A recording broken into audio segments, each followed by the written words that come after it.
Hello, East Lyme parent community. My name is Jeff Newton, Superintendent of Schools here for East Lyme. We wanted to take this opportunity to share out on our East Lyme Public Schools reopening plan for the 2021 school year, version 1 of the plan. This version will change as we move forward, but we wanted to share out as to what we have right now. Let me first start by introducing our central office team that's here with us. Each of us is going to kind of take some sections of the plan, and we are also going to be utilizing slides to do a more comprehensive, closer look at the plan document. With us is our Assistant Superintendent, Amy Drown, our Finance Director, Mariana Stevens, our Director of Student Services, Kim Davis, and Chris Lund, who is our Director of Facilities here in East Lyme. So it's our central office team. We are going to walk through the plan again. What I want to do first and start is just to hit a couple of points of information that we feel our parent community needs to know before we jump into the plan. One being, we are working regionally across southeastern Connecticut with other districts as it pertains to how and what mode we're going to be opening up schools. You may or may not have heard some schools have already come out saying they're in a hybrid model or they're opening in full capacity. We are in the process of finalizing our decision on that. I will announce that on Friday of this week. We have a board meeting on Thursday night. We're going to discuss it there, and I will announce it on Friday whether we are going to still maintain our course of being all in or if we're going to go with a hybrid model the East Lyme Public Schools. If we go hybrid, obviously we will explain a lot more information about that and talk a lot about the hybrid plan, the schedule, etc. in the near future. So that's the first piece. Also wanted to mention, we have received, and we thank you for this, we have received hundreds of questions. We know, we're in unprecedented times, very challenging. We don't have all the answers. The state doesn't have all the answers. We keep waiting for further guidance and further information. We are getting it in dribs and drabs and trying to make the best decisions that we can. So we appreciate your patience, and we know that you have been using the ELPS reopening email address. We thank you for that. We cannot respond to every single email. So we, moving forward, we're going to start to collapse those emails into categories. Many of them are of the similar nature, might be on instruction, might be on PPE requirements, might be on cleaning and disinfecting. So we are going to consolidate those down into categories, and we will restart our question and answer, our Q&A with parents for next week, next Wednesday. And our weekly updates, will continue to our parent community. We also, once we push out on Friday, the model of instruction, that we are going to start the year off in, we will be needing to survey parents next week. We need to know from you, parents, whether or not you're sending your student on the bus and or you're sending your child, to school. Those are, two pieces of information we have to have.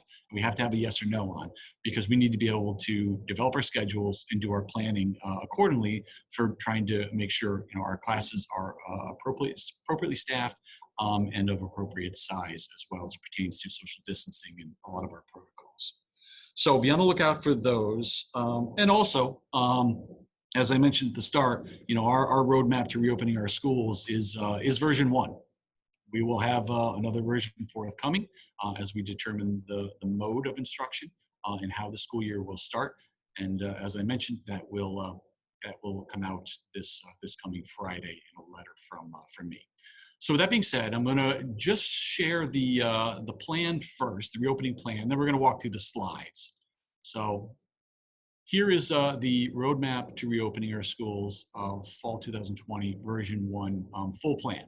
We had to develop, as many of you know, every district in the state had to develop a full comprehensive plan outlining 3 models: in person, everybody's in person, all students, hybrid, and a remote model of instruction. We have done that. That is in this plan, along with all of our other specifications, which we'll talk about in the next hour.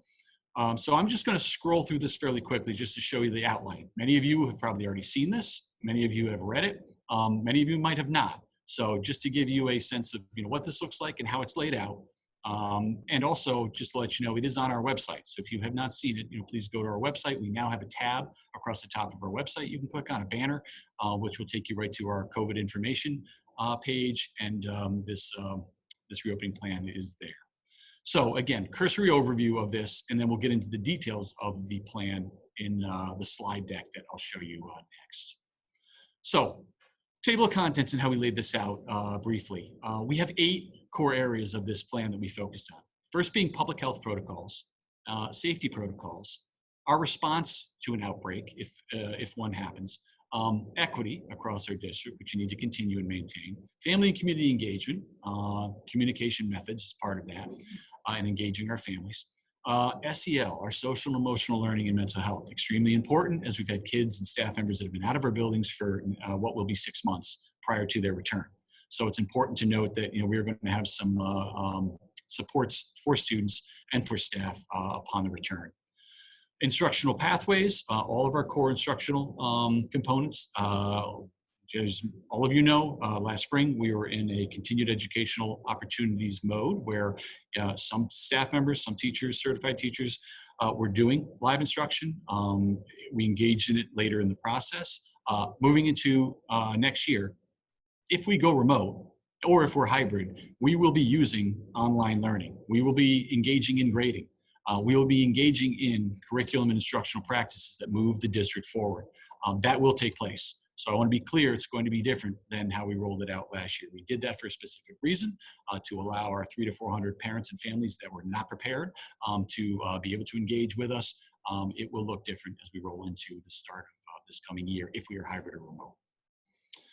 So furthermore, the facilities and school operations section is number 8, which is the last piece. And we also talk about food services, and transportation, which are also in our slide decks. So a couple pieces of information, and I'm going to kind of scroll rapidly through this document as it's roughly 30 to 40 pages, just to show you a couple components.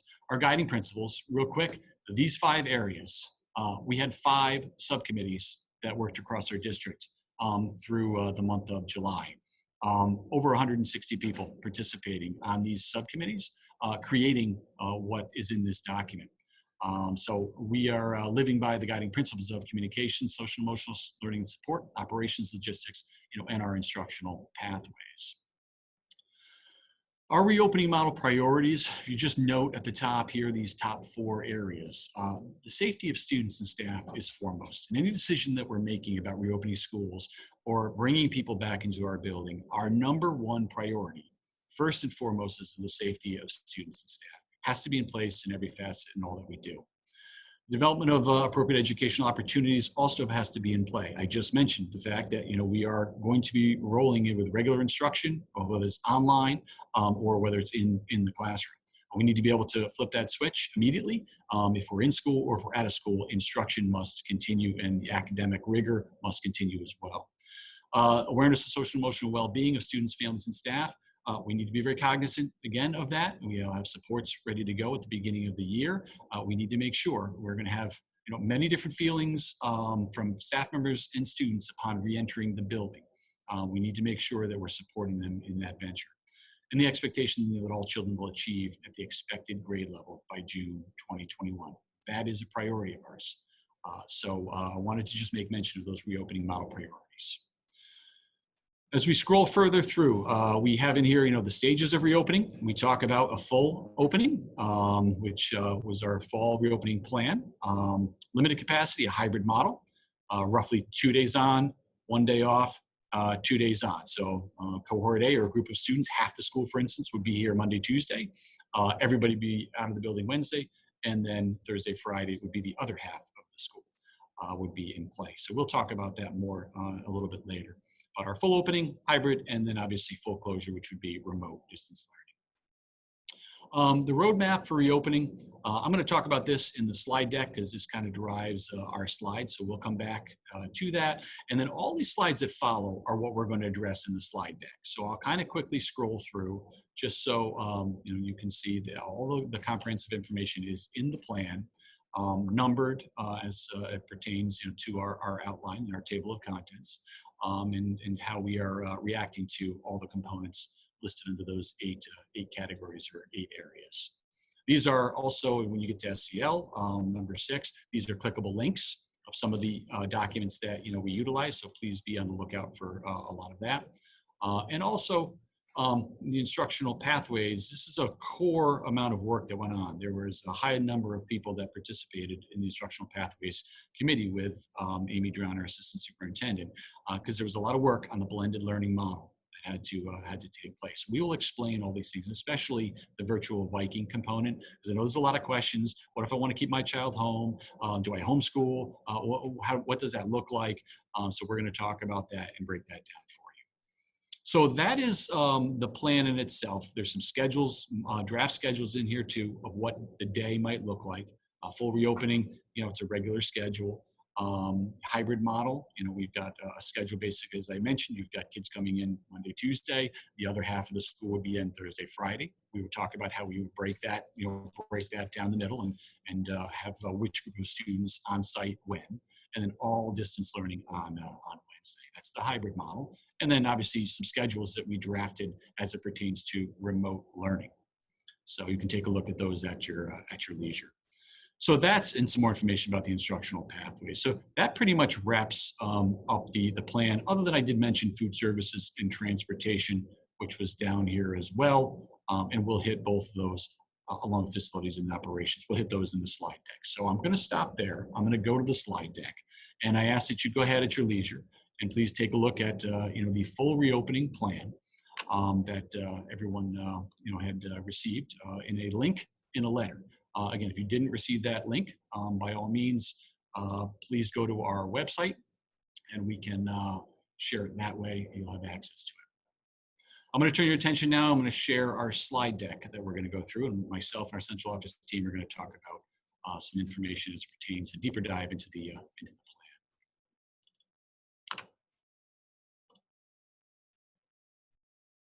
So let me start our PowerPoint slideshow.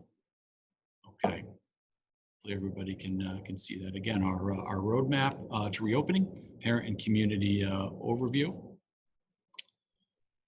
So I mentioned our guiding principles. Again, just to reiterate, these were the 5 core areas where we had staff, we had participation from a board member, we had a parent, a lot of input into these 5 core areas, which built the essence of our reopening plan and our focus areas. So I mentioned the roadmap for reopening. So the white areas that you see here, the public health protocols, safety protocols, response to outbreak, and equity, those are our foundational components. Those are the core areas that we need to make sure are in place at all times as we move into the start of the 2021 school year. The other 4 areas that you see, the family and community engagement, SEL, instructional pathways, and the facilities and school operations, those are strategic areas of support that are in place to foster and support our foundational components of work that are going on. So that's how we broke this out across the 8 areas that you see. So let's talk a minute about public health protocols. So we're in the process of having the Board of Education adopt temporary COVID-19 policies. As everyone's aware, the Board of Ed is responsible for all the policies for the district. We have a number of them and a lot of changes that need to take place as we start this new school year. So we are in need of a number of policy adjustments. So our legal firm, Shipman & Goodwin, has provided us and other districts temporary COVID-19 policies, which will be in place at the start of the school year. Reporting illnesses and addressing vulnerable populations, 2 components to this. We have in place and we'll be focusing on uniform procedures for all schools for symptomatic students and staff. If there is a need for a response to an outbreak or a COVID case within either a student or a staff member. Another upcoming slide, response to outbreak, we'll talk about the steps that occur with that. Also, we are working closely with local health officials to follow all of the guidelines that are brought forward from the CDC, from Legislate Health District, from our medical advisor. I speak with them regularly. Our team speaks with them regularly. We are not medical professionals. I'm not a medical doctor. We don't have a medical doctor on site. We have a medical advisor who we reach out to, and we have the health district, as well as the Department of Health, and the CDC guidelines and state guidelines. So we use those services, we use those individuals to assist us in making decisions as it pertains to what we should be doing in the sense of a need closure. Screening procedures for staff and screening procedures for students. Let's start over here on the right with students. We have passive screening and active screening. So we are asking you parents at home, please screen your children or your child at home prior to them leaving to either go get on the bus or get in your car to come to school. If they have a fever or temperature over 100.4 degrees, keep them home. I'm going to say that again. If they have a temperature or if they have a fever over 100.4 degrees, we need you to keep them home. Don't send them to school. We ask you, and please abide by that. So that's the passive screening that we ask our parents, to be doing at home. Active screening, when students do arrive on site, admin and our staff will be doing ongoing, visual wellness checks throughout the day, and referring and talking with the nurse as necessary if they feel a child is not ill, or if a child comes to a staff member and says, I don't feel good. Important note, and this question has been asked by many parents. Will temperature checks be done on all children and all staff at the point of entry? No, they will not. COVID-19, there's a number of symptoms for. One being, a fever. There are other symptoms, though, as well. So, we are not going to be taking the temperature of every child when they walk in the door. It is almost physically impossible to do unless you have a thermo scanner, which are not something that districts invested in. So we will not, as a district, we will not be taking the temperature. We ask you as parents to take care of that at home. For staff, basically the same process, passive screenings. We're going to be asking our staff and telling them and instructing them, if you have a fever, if you don't feel good, stay home. Don't come to work. We don't need you to be a hero. We don't want them here. We want you to stay home and feel better. We will also, be observing and working with staff who might not feel well during the day. And they may be asked about symptoms related to COVID-19 by the nurse. So those two pieces for staff and students are in place as it pertains to our public health protocols. I'm going to turn it over now to our facilities director, and he's going to talk for a minute about the safety protocols that are in place for the district as we move into the new school year. Mr. Lund. Hello, everyone. As Mr. Newton said, I'm going to just briefly go through our safety protocols we've adopted while we are in the buildings. We're focusing on ensuring everyone remains healthy and happy as much as possible during this interesting time. And it starts really with ensuring we have a good training program for both staff and students. All our staff will be going through training before they return to the schools for their first day. Some that'll be virtual and some may be live. And then the intent right now is every student, their first day of class in the building will be given training on what to expect, how to wear their PPE, protocols in the buildings for moving around, lunch, and everything else that they need to know during this time. We've been actively, over the course of the past several months, starting all the way back in April, collecting the PPE we need and the supplies we need to outfit everyone with what they will need during this time period. So we're building our own little warehouse of supplies. I recognize that what we provide may not be comfortable or desirable for everyone. It's not the highest quality. It's just supposed to be healthy and safe. So there are students and staff, I'm sure, who will want to buy their own masks or bring their own cloth masks, or you may have a preference in the type of hand sanitizer that you use. It's fine to bring your own PPE, but we will have available extra as needed to replace something that might be broken or becomes soiled, dirty. We also will have hand sanitizer, plenty of soap, paper towels, and whatnot to support the rest of the requirements we have in the schools at any given time. We are setting up all the facilities to maximize social distancing. The 6 feet that's recommended by the CDC right now will be maintained in all the locations feasible. I'm sure most of you have been into our classrooms in our common areas and know that 6 feet might not be feasible in every location, but we're going to maximize that distance to the maximum availability that we do have, and supplementing that with PPE to ensure everyone remains healthy and safe. And lastly, we are developing protocols for cleaning to make sure that we comply with the CDC and the State Department of Public Health guidelines to ensure the spaces are properly cleaned and disinfected, and setting up plans to supplement staff as needed right now, or bring in staff at the right times to ensure we have enough people to do the work when we have those large congregations of individuals, such as at lunchtime. And with that, I'll turn it back over to Mr. Newton. Thank you, Mr. Lund. So let's talk a minute about a response to an outbreak, and that would pertain to cancellation of classes, distance learning, and reopening plans of a school or schools if we do have a case. So if a positive COVID-19 case emerges, the following is going to occur across our schools or school. The school nurse or the building principal will immediately contact myself. Most likely it would be the building principal, as the school nurse will go to them first. I am the liaison for the district, the COVID-19 liaison for the district. Per the state, every district needed to identify a liaison, and that individual is me. I have taken on that role. So I will be contacted generally by the building principal, and if the building principal isn't there, it would be the school nurse. The superintendent then, myself, will notify the local health department. I'll notify the Board of Ed, and I need to notify the State Department of Education as well. I will also incorporate and reach out to our medical advisor and engage him in the process and in the loop as well. And we will have conversations about the fact that, where's the case?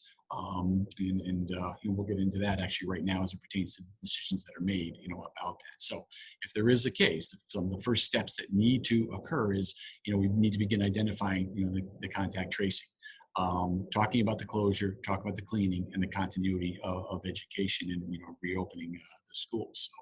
So the closure is probably the most important thing. We need to know if we have a sick student or if we have a sick adult, we need to know where they've been. A staff member, we have multiple staff members who travel between buildings in the course of a day, in the course of a week. That would dictate, if that individual was sick, that would dictate who they came in contact with and whether or not we need to close one school or we may need to close multiple schools. So there's a lot of factors that are involved in that. And a big piece of that too is us making sure, we know where all staff are and all students are as it pertains to attendance and being in any one building any given day. If there is a closure, and per CDC, there is the likelihood that we'll implement a 2 to 5 day closure. This is what they're recommending currently for deep cleaning, and this would allow time for me to continue to consult with all of our local health officials and legislative health district on what our next steps should be. Look at the contact tracing, and when the cleaning will be, and how much time we're going to warrant for a closure. And that process will be continued through, hopefully only a 2 to 5 day closure. It could be longer. And we will keep our parents informed and up to date as it pertains to the steps that are being taken, the cleaning, and when schools will reopen. So that is our basic process, for that response to an outbreak, if and when it happens. A minute on equity. I had mentioned earlier at the start of the presentation that we had a number of families, hundreds, that were not prepared to immediately jump into online learning, at the last spring. We need to make sure that everyone is prepared, because we will be immediately involving ourselves in online learning if, in fact, we are in the hybrid model, or if we're in the remote learning model. So the inequities component here, when we talk about technology specifically, the Board of Ed, the Board of Finance, the town, they supported our purchasing of devices for every student. Those devices have been ordered. As you can imagine, hundreds of districts, probably thousands of districts across the country are doing the same thing and are in the process of ordering devices. So things are backlogged. We're hoping to have these around the start of the year. It won't be on the first day of the school year, but it will be right hopefully around that starting point in September, early October. We'll see. We're still waiting for final confirmation. So most important piece, right there is making sure every student has access to, technology, can be online, and also, has access to supports with social, emotional, and mental health, as those must be addressed, moving forward. We need to maintain truly equitable schools, and we're going to do that, and we're going to make sure we do it. We do it right. Communication. Just wanted to make mention, again, our district website is the primary location for all of our reopening information. You can find it at that bar I mentioned, at the banner at the top of the front website page. We will also be using Infinite Campus Messenger, as we have done, for all information dissemination. So we ask you to please keep your contact information up to date. So if you need to go in and make adjustments, and we know a lot of information has come forward, and that's frustrating to some parents because they're getting dings on their phone often. But we need to be overly communicative at this point, and it's important that we do so. So you can adjust those your settings in Infinite Campus. So go ahead and do that if necessary, but please keep your contact information up to date so you are continuing to get important information that we will be sending out. Building level communications will be occurring as well now that the principals are involved in the scheduling and the development. And once we know and have those numbers as the exact number of students that are returning, at the start of the year, they will begin to be communicating with you and pushing information out. So we've had a strong central office information dissemination. We'll be turning it over to our building principals as we move through August for dissemination of information as well. And then just quickly, our surveys will continue and be utilized with parents, staff, and students moving forward as it helps us engage and gain accurate information as it pertains to all the processes of reopening and moving our district forward. I'm going to now turn it over to our Director of Student Services, who's going to talk about number 6 of our reopening plan, the social and emotional learning aspects. So Mrs. Davis, I'll turn it over to you. All right, good afternoon, everyone. Thanks for joining us.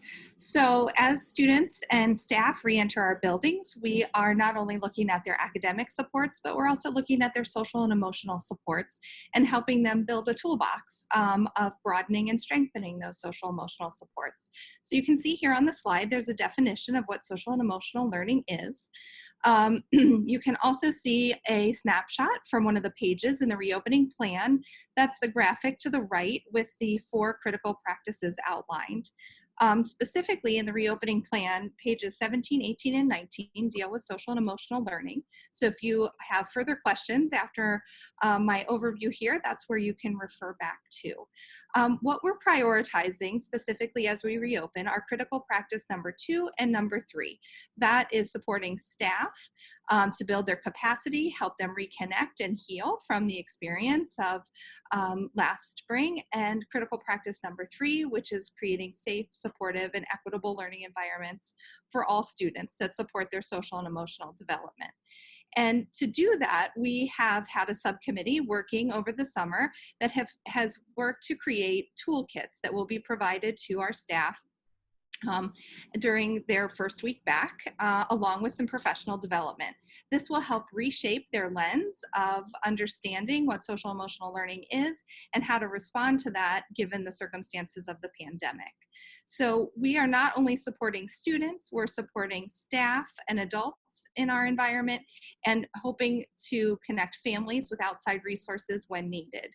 What we are recognizing, and as one of our guiding principles around social emotional learning, is that for some students and staff, the pandemic has been experienced for them as a traumatic event. And when that happens, you want to put in place and reshape your thinking around the behaviors or the emotions that you might see and understand where those things are coming from and how to plan for them so that they are supported in a safe and nurturing way. And so to do that, we'll have instructional resources available to both students and staff. And we're going to work really hard to make our environments predictable so that no matter if you're in person or online, you can expect the same things from your teachers, paraprofessionals, peers in your class, and know and understand the routines and not feel that you're in uncertain times. So it's a lot of information. Like I said, you can review that in the full plan, and you can certainly contact me with any further specific questions that might be related to your student. But we're taking a very supportive and learning approach to coming back to the building, getting back in the swing of things, understanding our new requirements around PPE, wearing masks, social distancing, but realizing even given all of that, we're still a community of learners and adults and kids who have connections with one another, and we want to keep those connections going. So with that, I'll turn it back over to Mr. Newton.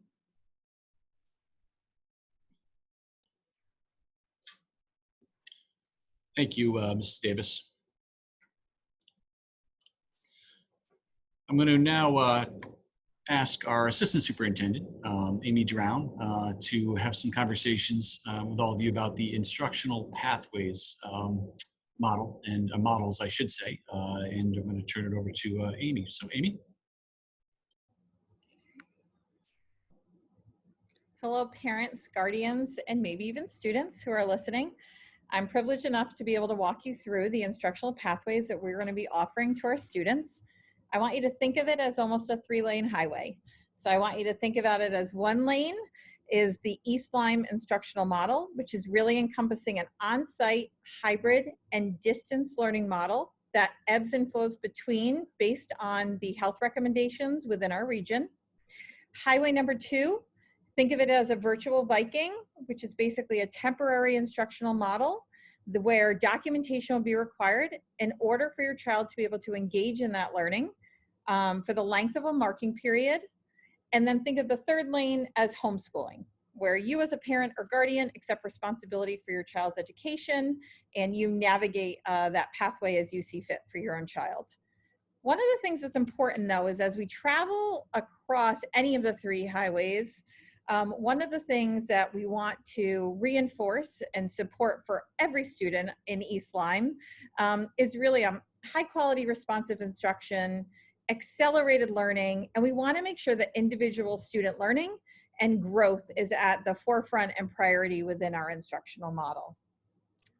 If you go to the next slide, you'll notice that in the plan, there is a page which demonstrates specifically each of the models and talks a little bit more around what synchronous versus asynchronous, what the instructional experience attributes are for each of the models, and provides you a general overview of each model, as well as talks to you in regards to a sample schedule so that you as a parent can begin to wrap your head around what will my child actually be doing, where, when, and how within this model at a general level. And then obviously in the next version or reiteration of our plan, you'll get more specifics as a parent or guardian.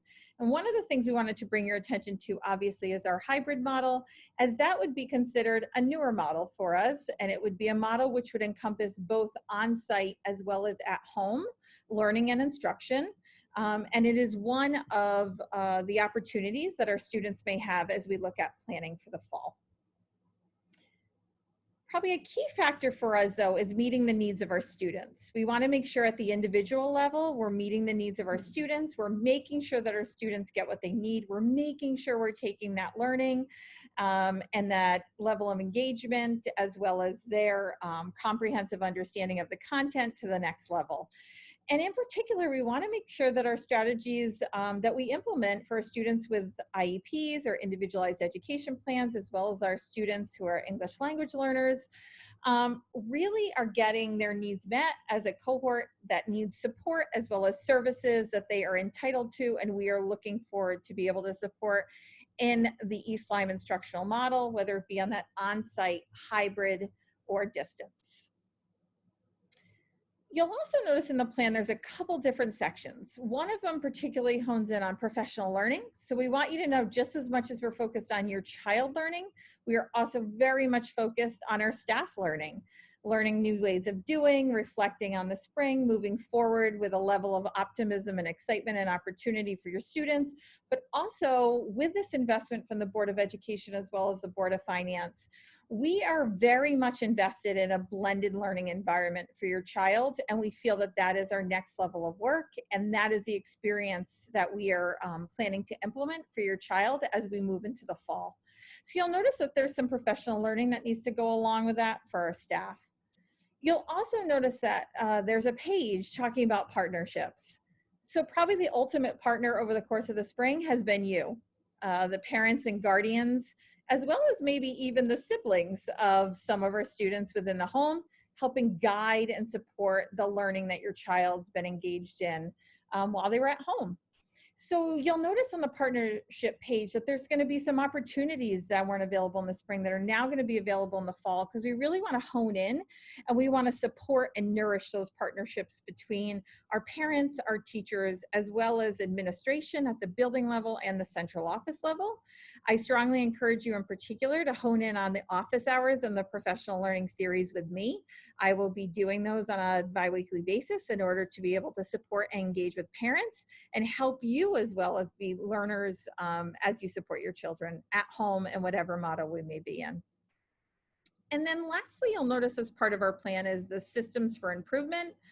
And part of why we have the systems for improvement is because we want you to know that your feedback and your students' work is reflected upon and used in order to make our system better. So we felt like we wanted to be a little bit more articulate to you as parents and guardians, so you can see, you know, when that survey comes out or when we're asking for your level of input, how we're using that to measure as well as determine if we're meeting the marks or if we're not, and what are ways that we can continue to improve our instructional system. So again, I encourage you to look at those pages as well. And I think for me, just to sort of summarize within the instructional, is we want you to be aware that there is a we in this experience. And I think it's a great we. It's a good opportunity for the parents as well as the teachers, as well as the student, to really delve through these pathways and really just continue to focus on those priority areas of learning for our students.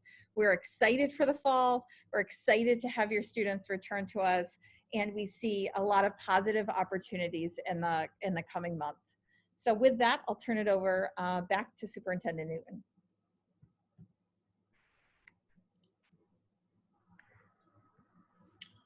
Thank you, Mrs. Stroud. I'm going to now turn it back over to our facilities director, Mr. Lund, who's going to talk about some of our school operations. Next slide or two. Mr. Lund. Thank you. So we are going to talk about a couple of the school operations, and I wish I had all the answers that everybody was seeking at this point in time, but a number of these first items that we're going to talk about are still really being developed as we determine which model we are reopening under. So policies for after hours school usage are still under development. We're not sure, of course, if we are going to be in the buildings, or if we are, what we can accommodate with requirements for cleaning and disinfection. So we're still looking at that, as well as the status of the aftercare and before care programs based on the model. Will there be interest, will there not be interest amongst the parents, and how would we be able to support those with our staff? Certainly, one of the items that the CDC has recommended, and the Department of Public Health, is to engage in getting our students and the children outside as much as possible, get them some fresh air, get them mask breaks, just an opportunity to stretch their legs, since in many cases they may be in classrooms a little longer than they normally would be during the school year. So the opportunity to get outside. We will do that to the extent possible. Each of the schools is working on programming that into their schedules. So we will ensure that when we do go outside, that the opportunities that are given are both safe and healthy. There may be restrictions on the use of the actual playground equipment, however, just because of the density of the students and the amount of use they would get if everyone is out at the same time. But we will follow the guidelines that have been promulgated for those. And lastly, in this particular slide, student pickup and drop off. That may be complicated this year just because of the number of additional drivers of students coming to school that we anticipate. If everybody's in, of course, if it's a different model, it may not be as complicated or as busy. So we are in the midst of developing models for each of those particular options that will ensure that we, once again, efficiently, effectively, and safely get everyone into the schools and then back out of the schools again at the end of the day. Next slide, please.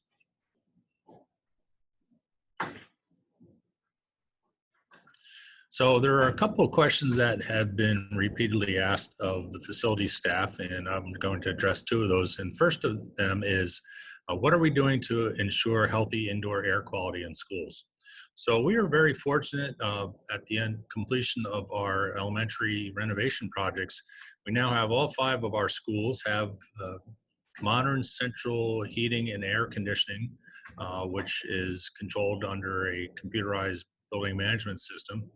Automated controls based on heat, that temperature, humidity, as well as the amount of carbon dioxide in the air, which of course is based on how much breathing we're doing in the rooms. So the buildings automatically adjust to keep us within those standards that are proven to be most comfortable to most people. Now, of course, not everybody's always comfortable at the same temperatures, but we are within recommended guidance from ASHRAE, which is one of the controlling standards organizations.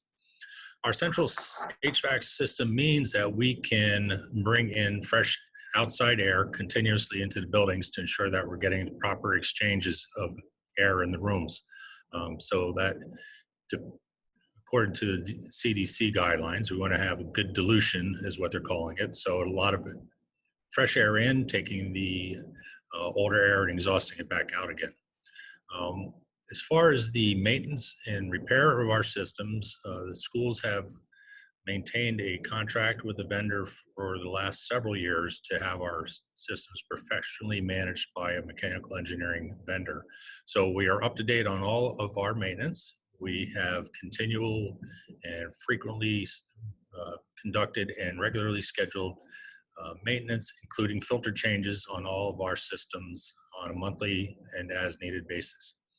I think one of the questions that I've seen most, though, is, are we doing anything with upgrading our filters to, you may have heard the term MERV 13 or HEPA, the high efficiency filters that remove smaller and smaller particulate matter.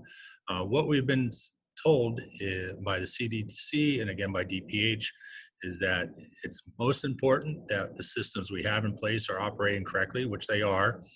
And our systems may not necessarily be able to accommodate those new filters because they might just not fit in them.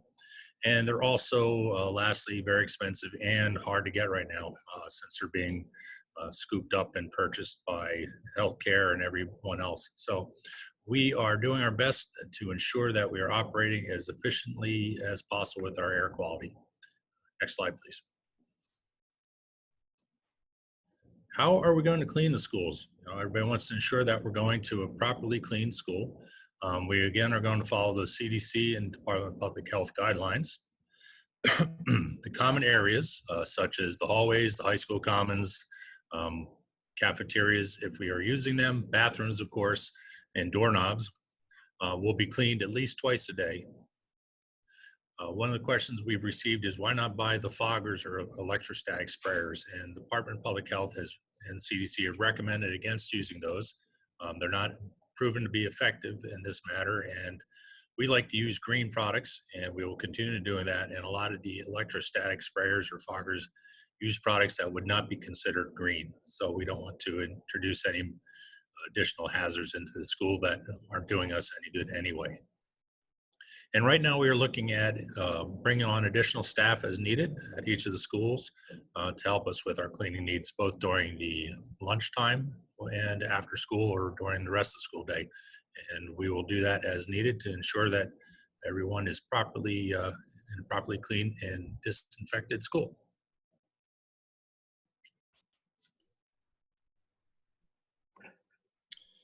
Thank you, Mr. Lund. Just make one other point as it pertains to the before and after school programs, which is on the previous slide. We recently surveyed parents that have been participants of those programs at the 3 elementary schools. We are gathering those results, and we will be making a determination very soon as to whether or not we're going to be running the before and after school programs. I do know that that's something that parents have been asking about, so I wanted to make mention of So let's talk for a minute about food services, and then Mrs. Stevens, our Director of Finance, is going to talk about transportation. But first, food services. Chris Urban, our food services director, has done a phenomenal job. I'm sure many of you have seen him, all summer long. He has been out with his crew providing meals as necessary over at the middle school. We are ensuring, compliance with food services moving forward into, the coming school year with federal and local health, guidelines. Mr. Urban has been in direct contact with the state and has actually been part of a state committee as it pertains to food services for districts through this pandemic. We'll actively promote, and determine, ongoing eligibility for free and reduced price meals. So meals will be available for any and all students. We will, and some of those important pieces here, I won't, hit all of these in the essence of time, but we want to mention, because there's been many questions about, where will students be eating? Well, the food services director, Mr. Urban, is working with principals on, the appropriate meal distribution. As to where students will be eating in the cafeteria, eating in classrooms. They will be in various locations. We are not going to pile all students into cafeterias to eat. Some students will be in there, very socially distanced. Other students will be in other areas. We'll be using classrooms. We'll be using outside areas. So all of it, obviously will be done in a safe and efficient and effective manner. So that's pretty, you can read the other components as part of food services. I'm going to move on to busing and transportation, and let Mrs. Stevens just talk for a minute about those components. I know there's been lots of questions about busing as well.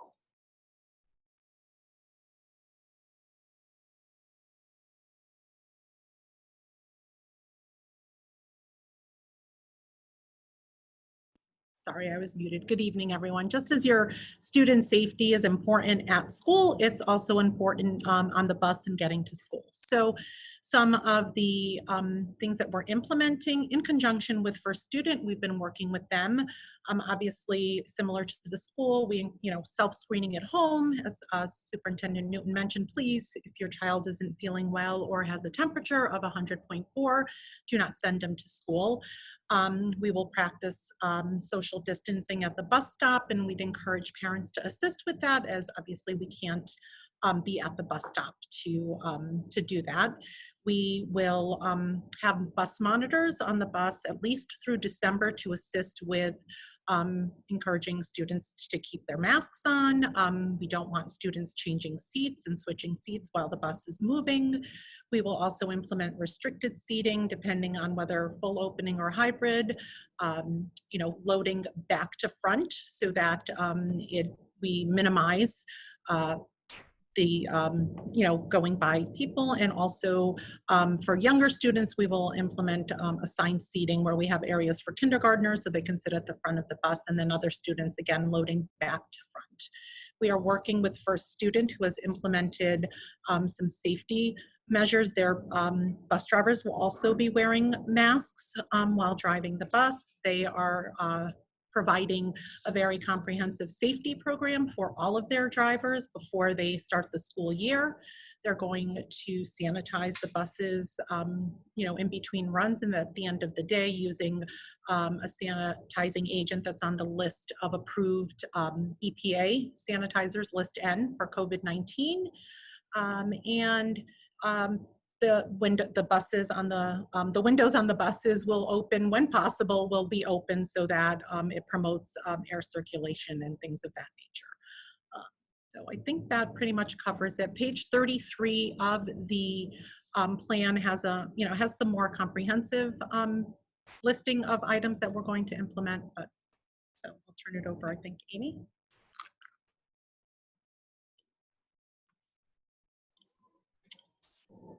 Let me just pause for a minute before Mrs. Drown. She's going to jump into a few questions.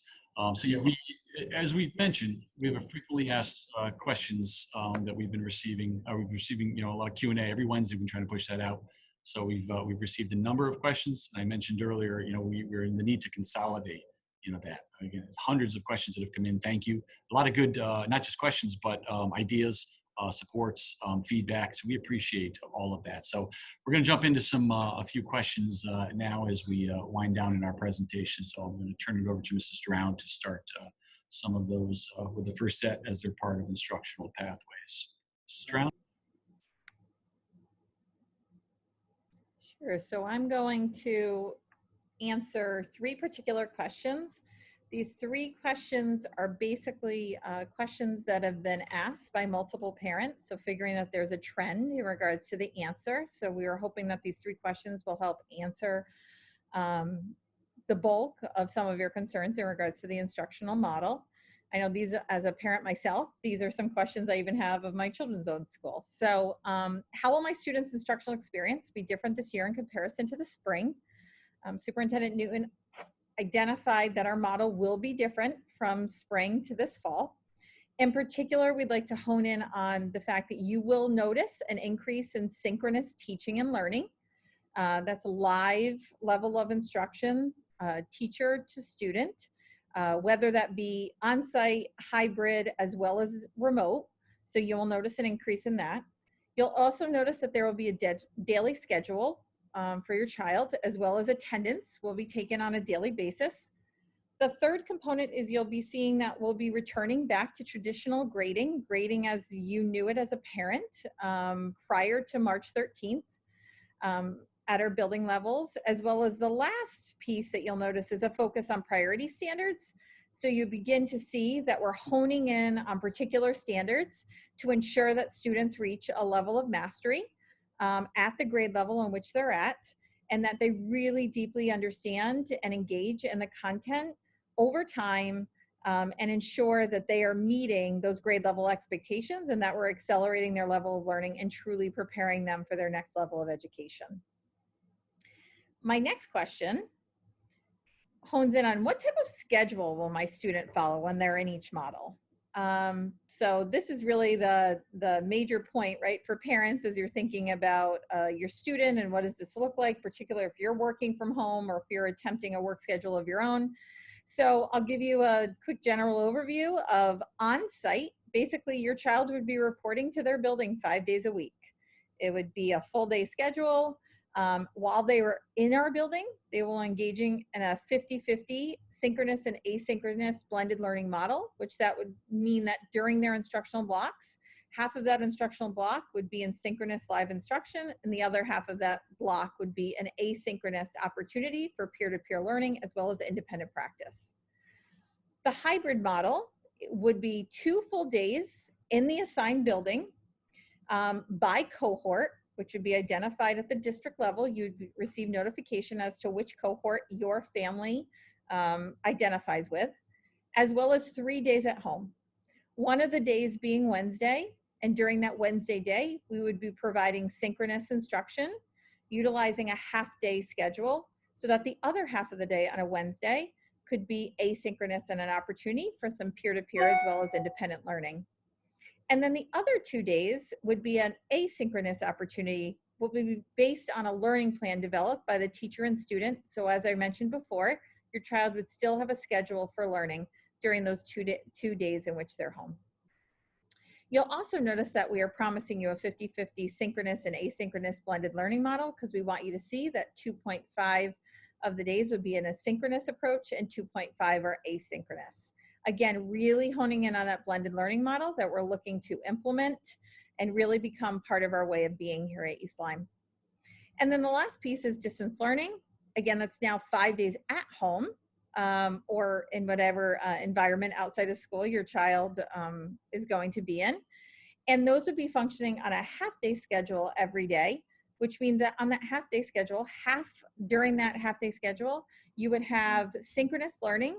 And then on the other half of that day, you would have the opportunities for students to do asynchronous. Again, keeping with that 50-50 model, allowing our students to do some deep self-directed learning, but also with the teacher as a facilitator and the guide during those opportunities and those days. Our last question really hones in is, what is the process should we as parents decide to change the instructional model for a child during the school year? As we know, and as a parent myself, I understand that your child's needs and arise, and you are the ultimate advocate for your child. But we also want to be clear that we want to set expectations as far as what is best and what we feel would be in the best interest for your child as well from an educational standpoint. So I tried to provide 4 different scenarios for you. First one being that if you are in the Eastline Public Schools instructional model and you need to change to the virtual Viking model, you would have to provide documentation to prove that your child qualifies for that particular model. And that would be something we'll identify in version 2 of our reopening plan. The second is if you're in virtual Viking for a marking period for your in your child's building, should a parent want to change their instructional model, they would do so at the start of the next marking period. So it's important to realize that when your child qualifies for virtual Viking and that temporary distance learning experience, you are qualifying them for the marking period of the building in which your child is in. So should they want to change an instructional model, they would do so at the next marking period. So if you're in trimesters, it would be during the next trimester.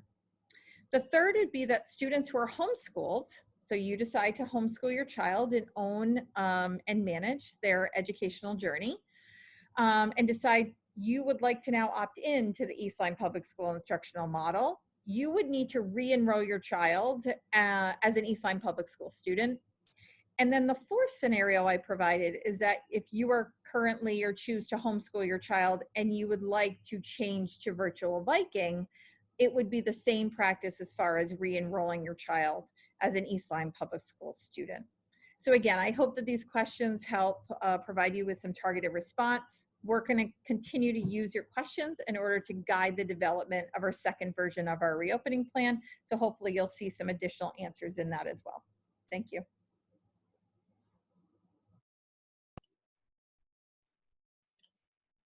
Thank you, Mrs. Drown. Appreciate it very much. Some other questions, again, through consolidation, a lot of questions about, the requirements for wearing masks.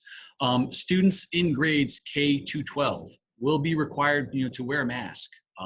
There is no exception for that other than when there is a medical reason and documentation that comes forth, as for, a student with a medical condition or medical reason, as well as for, a staff member. And if that's the case, then the district, is going to work with the family, work with the student, work with the staff member to ensure that alternative PPE is available, and investigate other mitigating steps that we might be able to take with the student, with the family, to make sure that safety is at the forefront. Masks can and are going to be utilized, in conjunction with other safety measures, such as social distancing, all based on, the CDC guidelines. And also some staff members, maybe some students might want to wear face shields, but, CDC does not, recommend wearing, a face shield in lieu of a mask. So we need to make it very apparent that you cannot just send your child in with a face shield, or a staff member will not just be wearing a face shield. Masks, a cloth-covered mask has to be in place as well. One other exception that we just received guidance on for students that do not have to wear masks in the classroom is that of preschool students age 3 and 4. So I said earlier, K to 12 students need to wear a mask. Preschool students, while in the classroom, do not. But when they leave that classroom, we are going to have them put that mask on, or if when they get on the bus as well, or any travel outside of the classroom, they will be wearing a mask. But that guidance just came to us recently. And the last piece, very important, it's been mentioned a couple times, mask breaks. We need to make sure that we're providing mask breaks for students. Could be, generally we're going to try and utilize outside, for mask breaks, weather permitting.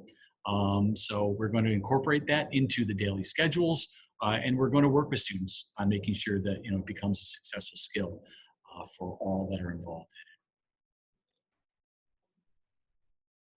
I'm going to ask Mrs. Davis to just talk about a couple of questions as it pertains to social and emotional learning. Mrs. Davis? Hello again, everyone. So much of this I covered in the overview with the reopening plan, but as many of you have submitted questions that are related to this theme, we wanted to be sure we touched on it during our presentation. So a lot of you have questions around helping your students transition back to school. And so you'll be receiving information from the building level. Every summer teachers send a letter to welcome students to their class, and that's how you know at the elementary level who your teacher is going to be. Kivas and high school students receive their schedules as well. And along with that, you'll be receiving further supportive guidance from your building level to help you orient to returning back to each building. And so be on the lookout for those messages from building principals and teachers as we get closer to the start of the school year. Of course, as with anything, if you have a student with a particular individual need, you certainly can reach out to your building principal, to myself and the Student Services Office, and we can begin to help you plan for any specific individual needs that might come up as well. As I mentioned earlier, each building will also be outfitted with resources, both resources in the building and resources in the community that will be available should a student or staff member need further support than what might be available within the school setting. And we'll be particularly mindful of that in the first few weeks of return, and then hope to gradually return to that more normal routine that kids are used to. I have to say that as we've run our summer program on campus between Lily B. Haynes and the middle school, kids have done a phenomenal job of coming in. They're wearing their masks, they take their mask breaks, and they've adopted it as just another part of their regular routine. So I hope that that makes you all as adults feel a little bit better knowing that we've had kids in action, really putting that theory to the test, and they've done a beautiful job with it. So. And then on the next slide, we've had a couple of questions around individual student plans. So students who are eligible under the Individuals with Disability Act for special education and related services, or students who may be eligible under the Section 504 of the Rehabilitation Act, have individual learning plans. Those plans are all part of the educational environment as we return to school, and will be implemented to the best extent that we can. They will be more robust than they had been in the spring, and more typical to what you're used to when you're in school 5 days a week for in-person learning. There may be some limitations based on a student's need of availability. Choosing the virtual Viking option may put some limitations on services, but we are waiting for further guidance on that from the State Department. The bottom line with students with individual plans is that they're individual for a reason, and we take those all on a case-by-case basis, and we evaluate what's best for the student given the certain circumstances related to them. So it's best to reach out to a case manager, a building principal, or my office with those really specific individual questions.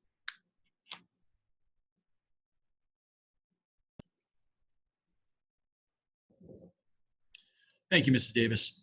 A couple other questions in the next few slides, and we're going to wrap up. A lot of questions as it pertains to after-school sports, after-school activities. The CIAC has recently issued, as it pertains to high school, CIAC has recently issued guidance, on fall sports. As of right now, districts across the state are going to engage in the fall sport process with a modified sports season. So it's basically going to start with practice, but the first contest will begin right around September 24th and will end on October 30th. So again, as you can see, a shortened season. That could change. We don't know if CIAC is going to say no sports at all for the coming fall season, but we're hopeful we'll see what happens. Also, per CIAC, there'll be a cohort of 15 that will be, they feel is a reasonable number of student athletes to be working with coaches for conditioning, skill progressions, et cetera, for the in-person instruction. Part of the reason for the delay in starting the season is to give athletes a little more time to reacclimate themselves to physical and skill conditioning, as some have been part of some things this summer and some have not. So that's part of that delay. And all contests will be scheduled regionally, and not we're not going to have our teams be traveling to the typical towns outside of southeastern Connecticut that they might play. for sporting events. We are maintaining a closer geographic region to reduce COVID across the state. Additionally, at the current time, some questions about middle school. At the current time, we will not be engaging middle school sports or after school clubs or activities. Further assessment will take place upon the start of the school year, and we'll see how the metrics and numbers are doing, and following the guidelines and recommendations from our Department of Health, as well as our medical advisor, and what we get from CIAC as it pertains to high school, as well as other important, Connecticut State Department of Education and other participants that are providing information. And final decisions, as I mentioned earlier, will be made soon on the elementary before and after school childcare programs, as we just recently surveyed parents. Last two things I just want to mention: the academic calendar. Hopefully everybody saw that we did make adjustments to the 2021 district academic calendar. We had some questions about this. The new date for the start of school for students is August 31st. That's a Monday. Previously, it was Wednesday, August 26th. So the new date for students, August 31st. Students will have 180 days of school in East Lyme for the coming year. That's more than the previously approved 181. The new state mandate is now 177 because the state is providing and wanting districts to engage in more professional development at the start of the school year, obviously for the reasons that we're talking about today. We feel that we want to maintain that 180 student day count. Kids have been out of school for a long time. We want them back in, and we want to provide as much education as possible. So start date August 31st, 180 student days. Just a little information on the professional development days. February 12th and March 12th were originally planned as professional development days. We pulled those up front. So now those will become student days. And the last scheduled day of the school year remains the same, which is June 17th. And if you want to reference, this is out there on our website as well, but here's our academic calendar, revised and approved academic Board of Ed calendar. And you can access that. It has everything that I just mentioned and talked about. That's the end of our slide presentation. I want to thank our families and all of our participants that are listening in on this call. A couple of key points that I want to just make reference of. Look for that letter from me in my office on Friday as it pertains to the mode of instruction that we're going to be engaging in at the start of the year. Again, that will be out Friday. I want to thank you for your patience as well. This has been a very trying and unprecedented time for all of us. We're in it together, and we need to make sure that our decisions and our efforts are all done in a collaborative fashion. And with that being said, the most important thing is the safety of your children and the safety of our staff. We take nothing more seriously. And all of our decisions are wrapped around that and solely that we keep everybody as safe as possible.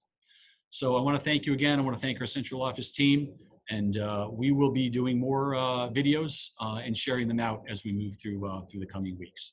Thanks, everybody. Take care.